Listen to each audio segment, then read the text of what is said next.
సొంత బాబాయిని చంపిన వ్యక్తిని వైఎస్ జగన్ కాపాడుతున్నారని ఏపీ కాంగ్రెస్ చీఫ్ షర్మిల ఆరోపించారు. అదే వ్యక్తికి మళ్లీ కడప ఎంపీ టికెట్ ఇచ్చారని మండిపడ్డారు. అందుకే తాను కడప ఎంపీ బరిలో దిగుతున్నానని చెప్పారు. ఇక తన నిర్ణయం కుటుంబాన్ని చీల్చుతుందని తెలిసినప్పటికీ కూడా జరిగిన అన్యాయాన్ని తట్టుకోలేకనే పోటీ చేస్తున్నానని తెలిపారు. ముఖ్యమంత్రి అయ్యేంత వరకు నాకు నువ్వు చెల్లివి కాదు, నాకు నువ్వు బిడ్డ అన్న జగన్మోహన్ రెడ్డి గారు ముఖ్యమంత్రి అయిన తర్వాత మారిపోయిన మనిషి. ముఖ్యమంత్రి జగన్మోహన్ రెడ్డి గారు నా అనుకున్న వాళ్ళందరినీ నాశనం చేశాడు.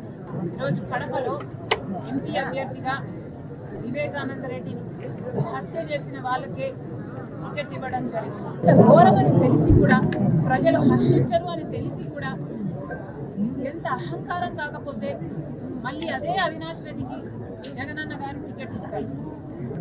మరి రాజశేఖర రెడ్డి గారి బిడ్డగా నేను ఏం చేయాలి?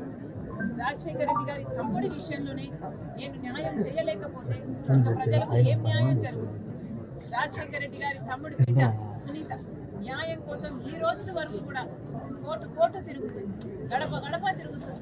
ఎక్కడ వీలైతే అక్కడ న్యాయం చేయండి, న్యాయం చేయండి. ఇప్పటి వరకు కూడా అడుగుతూనే ఉంది. అసలు కనికరం లేదా? అసలు వాళ్ళని హంతకులు అంటున్నారే. అసలు మీకు హృదయం అన్నదే లేదా?